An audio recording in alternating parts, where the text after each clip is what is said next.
Hi, Jason McGill for Salis Personal Solutions, and we have a question here from Karan Singh.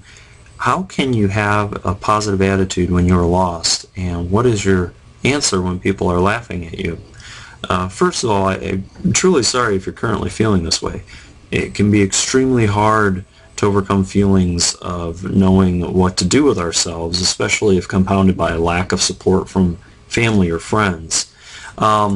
I guess I would first start by saying that to answer your first question, how can you have a positive attitude when you're lost, requires a change in your internal dialogue a little bit.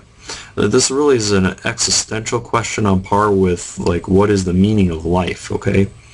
As far as your second question, I have to take your first question into consideration, and I begin to formulate a little bit of a theory.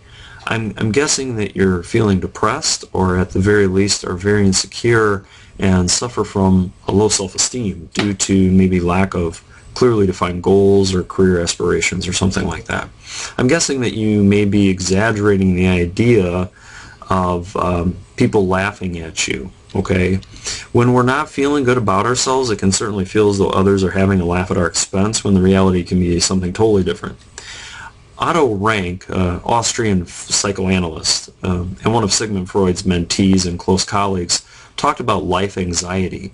And it's this idea of us wanting to stay away from great success or failure. He described the idea as losing a connection with the greater whole. So we have this fear of losing connection with something bigger than ourselves.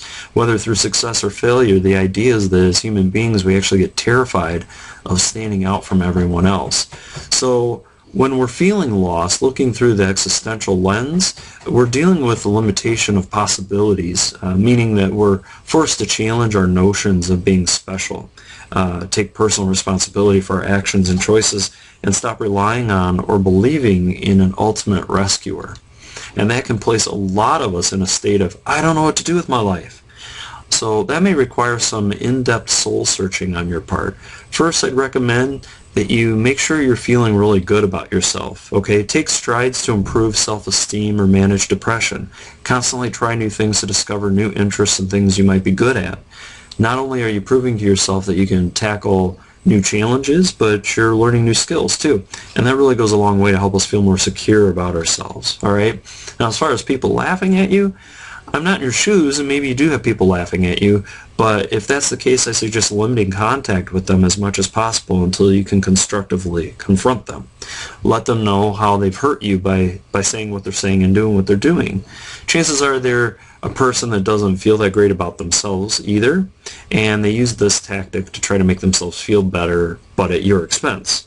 So if you've already tried talking to them without having any success, then limit contact. Okay, there are certain places, people, and things that we may need to limit or completely extract from our lives to give ourselves the best possible chance of living a healthy, productive life. This doesn't mean run away from problems instead of trying to fix them. It just means that when you feel that you've done all that you could and things are not improving, maybe it's time to move on.